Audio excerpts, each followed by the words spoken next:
డబ్బు, అనారోగ్యం, ఉద్యోగం, వ్యాపారం అప్పులతో బాధపడుతున్నారా? మీకోసమే మేనిఫెస్టింగ్ మిరాకిల్స్ ప్రోగ్రామ్. నమస్కారం అండి. డాక్టర్ శ్రీ ఆచార్య అనంతకృష్ణ స్వామి గారు. నమస్కారం అమ్మా. చాలా రష్గా ఉండింది. దాని గురించి నేను మళ్ళీ నెక్స్ట్ ఎపిసోడ్లో దాని గురించి ఎక్స్ప్లెయిన్ చేస్తాను. డెఫినెట్గా సార్. దాని గురించి వివరణ ఇస్తాను. ప్రీవియస్గా ఒక వీడియో చూసాను మీద నేను నాగరాజ్ గారి కాంబినేషన్లో. మంచి చెడు అనేది ఏముండదు, అనుభూతి మాత్రమే ఉంటుంది. చాలా డీప్ మీనింగ్ ఉంది అందులో.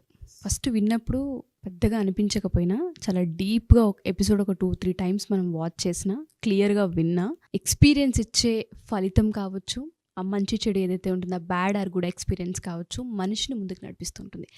అది రియలైజ్ అవ్వడానికే చాలా టైం పడుతుంది సార్. చాలా డెప్త్ ఉంటుంది కదా మా సబ్జెక్ట్. ఎలా అంటారంటే, ఏ విధంగా ఒక మనిషి సబ్కాన్షియస్గా ముందుకు వెళ్ళేటప్పుడు, మైండ్లో ఒక పని మీద ధ్యాస పెట్టినప్పుడు మంచి చెడు అనేది లేకుండా ఏ విధంగా ముందుకెళ్లాల్సిన అవసరం ఉంటుంది, ఎలా ఆ సృష్టిని నమ్మి ముందుకెళ్ళాలి అంటారు అసలు? మీరు సృష్టిని నమ్మి ముందుకెళ్ళాలన్నారు కాబట్టి ఇక్కడ మనం ఋతంబర ప్రజ్ఞ గురించి చెప్పుకుందాం. ఋతంబర ప్రజ్ఞ విశ్వజ్ఞాన కోశం అని చెప్పేసి, ఇప్పుడు మీరు మార్నింగ్ వచ్చేటప్పుడు మీ సార్కి అన్ని ఏర్పాట్లు చేసేసి, పిల్లలకి అన్ని ఏర్పాట్లు చేసేసి పంపించేశారు, ఆఫీస్కి అవన్నీ పంపించేసి. ఆ తర్వాత మీరు రెడీ వచ్చారు. ఇక్కడ మీ వర్క్ ఏదో మీరు చేస్తున్నారు, కానీ మధ్యలో మీ ఆయన గురించి కానీ మీ పిల్లల గురించి గుర్తుకొస్తుందా లేదా? ఖచ్చితంగా వస్తుంది సార్. సరే, సాయంత్రం 5 అయిపోయింది. సాయంత్రం 5 గంటలకు పిల్లలు ఇంటికి రావాలి, మీరేమో ఇక్కడ ఉన్నారు, అవునా కదా? అక్కడ అవన్నీ ఏర్పాట్లు చేసినా మీ మనసు ఇప్పుడు పిల్లలు వచ్చారు, ఓకేనా? రాగానే డ్రెస్ చేంజ్ చేసుకున్నాడా లేదా, అక్కడ పెట్టొచ్చాను వాడు చేసుకున్నాడా లేదా, మనిషికి కూడా చెప్పొచ్చేసాను రాగానే పిల్లలు కొద్దిగా చూసుకోమని. వాళ్ళు చూసుకునే వాళ్ళు ఉన్నారు, అంతా చేస్తున్నారు. అయినా సరే మీ మైండ్ అక్కడనే ఉందా లేదా? ఖచ్చితంగా.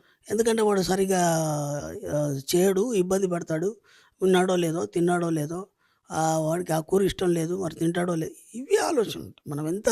మనం ఇక్కడ మన పనిలో ఉన్నాను అంటే అక్కడ ఏం జరుగుతుందనేది మీరు ఇక్కడ ఉండి ఆ దృశ్యాన్ని చూడగలుగుతున్నారు. మీకు అక్కడ పిక్చర్ క్లియర్గా కనిపిస్తుంది. వాడు డ్రెస్ కనిపిస్తుంది, వాడు ఎలా అల్లరి చేస్తాడు కనిపిస్తుంది, యాక్టివిటీస్ కనిపిస్తున్నాయి, మీ పాప కానీ బాబు కానీ. అలాగే మీ సార్ గురించి కూడా మీకు కొన్ని యాక్టివిటీస్, ఈ టైంకి వస్తారైనా, వచ్చే ముందు ఇవి తీసుకొస్తాడు, పిల్లల్ని నేను వెళ్ళేలో పిల్లల్ని సర్చ్ చేస్తాడు. అంటే మీరు ఎక్కడున్నా సరే మీ మనసు ఆలోచనలు ఒకదాని మీద కేంద్రీకృతమై ఉండడం ఏదైతుందో దట్స్ కాల్డ్ ఋతంబర ప్రజ్ఞ. ఋతంబర ప్రజ్ఞ విశ్వజ్ఞాన కోసం అని చెప్పేసి మనకి షణ్ముఖ శర్మ గారు చక్కగా దాని మీద వివరణ ఎక్స్ప్లెయిన్ చేశారు. మనం ఆ క్లాస్లో కూడా దాని గురించి చెప్తాం. ఇది నాకు కూడా ఈ సబ్జెక్ట్లోకి వచ్చిన తర్వాత ఈ సబ్జెక్ట్ ఏమని చెప్పాలి.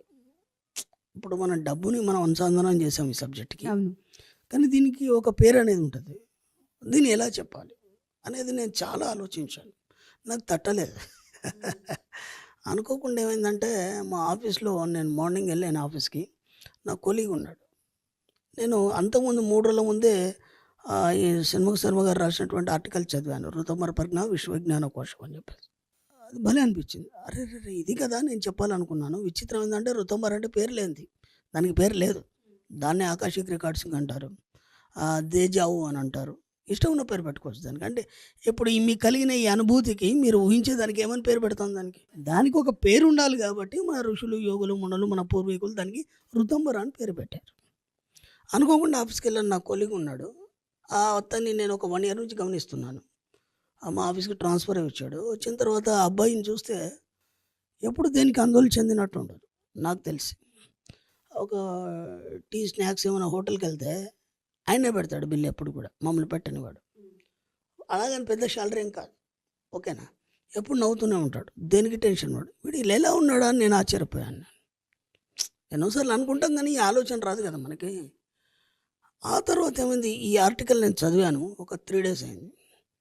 అప్పుడు నాకు చాలా హ్యాపీగా ఉంది. ఎందుకంటే ఇప్పటిదాకా నేను ఎదుగుతున్నటువంటిది నా కాలికి తగిలింది, అవునా కదా? ఏదైతే ఎదుగుండదు కాలేజ్ అయితే హ్యాపీ కదా. అలాంటిది ఇంత గొప్ప సబ్జెక్ట్ ఇది, దీని వెనకాల ఇంత ఉందా అనేది అప్పుడు తెలిసింది. దీన్ని ఋతంబర అంటారు. దీనికి ఒక ఆలోచన విధానం ఉంటుంది. ఆ ఆలోచన విధానం అన్నిటికంటే అతీతంగా పనిచేస్తుంది, ఈ సమాజానికి అతీతంగా పనిచేస్తుంది, ఈ సృష్టికి అతీతంగా పనిచేస్తుంది, దాంట్లో అంత గొప్ప ఎనర్జీ ఉంది అని తెలిసింది అది చదివిన తర్వాత.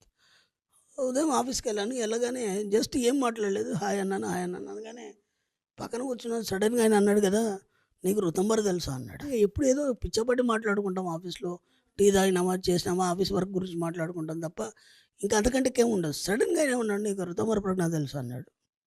ఆ 3 రోజుల ముందు చదివి వచ్చాను కదా నేను. పొరపాటునని నా అవును తెలుసు అన్నాను. అయిపోయింది అన్నాడు. ఇంకేం మాట్లాడలేదు. అదేంటన్నా మాట్లాడేవంటే తెలుసన్నావు కదా, ఇంకా దాని గురించి మాట్లాడడానికి ఏమి ఉండదు అన్నాడు. ఇంకా తెలిసినోడికి ఇంకేం మాట్లాడలేము, ఇక ఇంకేం చెప్పలేము, ఇక అంతే. అదేంటండి మాటలు ఉండవు కదా, ఋతుమర ప్రజ్ఞ అంటే మాటలు ఉండవు, అన్నీ నీకు తెలియకుండానే తెలిసిపోతుంటాయి. నేను ఎందుకు తెలుసు అని చెప్పి నేను తర్వాత బాధపడ్డాను. ఎందుకంటే తెలియదంటే ఆయన ఏమైనా చెప్పవచ్చు కదా. తెలుసుకునే వాళ్ళమేమో ఇంకేమన్నా. మీరు నమ్మండి, ఇంకో 1 ఇయర్ నాతో ఉన్నాడు ఆయన. 1 ఇయర్లో ఏనాడు అడిగినా ఆయన చెప్పలేదు నాకు. షేర్ చేయలేదు ఏమి. ఋతుమర ప్రజ్ఞ తెలుసా అన్నాను. తెలుసు అన్నావు, అయిపోయింది. అది తెలిసినవాడు ప్రపంచంలో ఎక్కడైనా జీవించగలుగుతాడు, ఏమైనా చేయగలుగుతాడు, ఏదైనా సృష్టించగలుగుతాడు. అది నీకు తెలిసింది ఆ రహస్యం అన్నాడు ఆయన. నేను జస్ట్ ఆర్టికల్ చదివి దాన్ని అవగాహన చేసుకున్నాను తప్ప అందుకంటే ఇంకేం తెలియదు. ఎందుకు చెప్పాను రా అని అనిపించింది నాకు. అప్పుడు అర్థమైంది కదా, ఓహో ఇతడికి ఋతుమర ప్రజ్ఞ తెలుసు కాబట్టి ఇంత హ్యాపీగా ఉన్నాడు, దేనాడు కూడా దేనికి టెన్షన్ పడలేదు, ఇంత స్వచ్ఛంగా ఉన్నాడు. ఎప్పుడైతే మనిషి ఆ ఋతుమర ప్రజ్ఞ వైపు ఎప్పుడైతే ఆలోచిస్తూ లోతుల్లోకి వెళ్ళిపోతాడో ఫస్ట్ మీ లోపల ఒక 6th సెన్స్ పవర్ వస్తుంది. ఓకేనా, అంటే జరగబెట్టి అని ముందే తెలుస్తుంది. 2 ప్యూరిటీ వస్తుంది. ప్యూరిటీ ఎప్పుడైతే వస్తుందో డబ్బు సంపదాశయం ఆటోమేటిక్గా వస్తుంది. అర్థమైందా? 3వది ఏంటంటే ఈ సమాజంతో పని ఉండదు అతనికి. అతని ప్రపంచం వేరు, అతని అంతరాల్లో అతను జీవిస్తుంటాడు నిరంతరం. అర్థమైందా? అప్పుడు ఏమవుతుందంటే సమాజం నుంచి దూరంగా ఉండాలనే ఆలోచనలు వస్తాయి.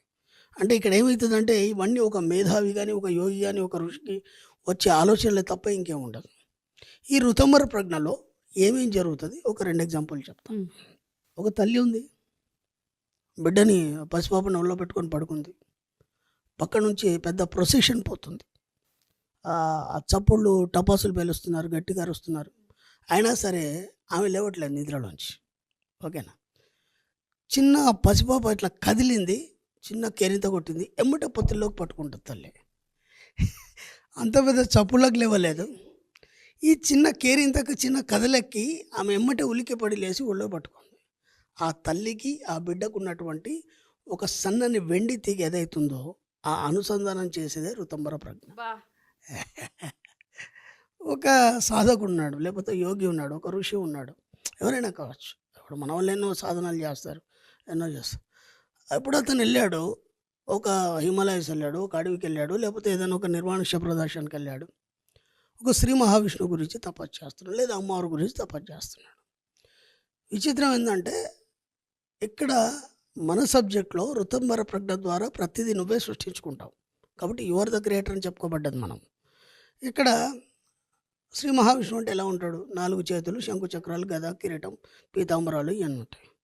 ఆ రూపాన్ని పదే పదే చూస్తున్నాడు ఆయన. దానికి సంబంధించినటువంటి ఒక బీజాక్షరాన్ని పదే పదే చదువుతున్నాడు. ఆ బీజాక్షరం యొక్క వైబ్రేషన్ ఫ్రీక్వెన్సీ పెరిగి ఆ శ్రీ మహావిష్ణువు యొక్క రూపాన్ని తయారు చేసి నీ ముందర నిల్చోబెట్టింది విశ్వం. నిజంగా శ్రీ మహావిష్ణువు లేడు, నువ్వే పదే పదే ఆ రూపాన్ని ఊహించుకొని దానికి సంబంధించిన బీజాక్షరాన్ని పదే పదే పదే చదివి ఒక రూపాన్ని తయారు చేసింది నీ మనస్సు. అందుకే మనం ఏమంటామంటే ఋతుమర ప్రజ్ఞ అంటే నీ మనసుతో మాట్లాడే ప్రక్రియ అంటాం. నీ మనసే తయారు చేసింది, అక్కడ దేవుడు లేడు, నీ మనసే శ్రీ మహావిష్ణువు తయారు చేసింది.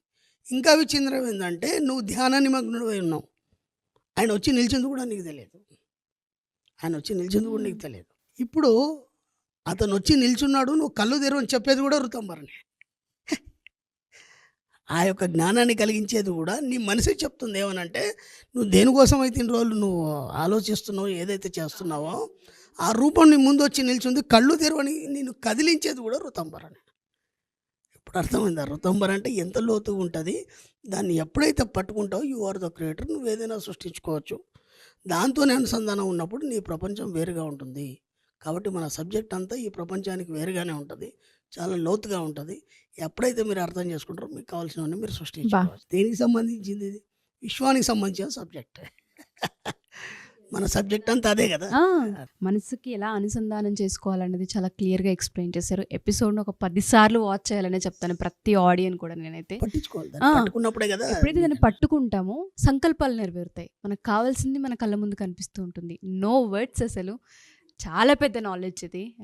కొత్తగా నేను కూడా నేర్చుకోవడానికి ఒక చిన్న స్కోప్ దొరికింది ఈ episode through. Thank you sir, thank you so much. Thank you అమ్మా.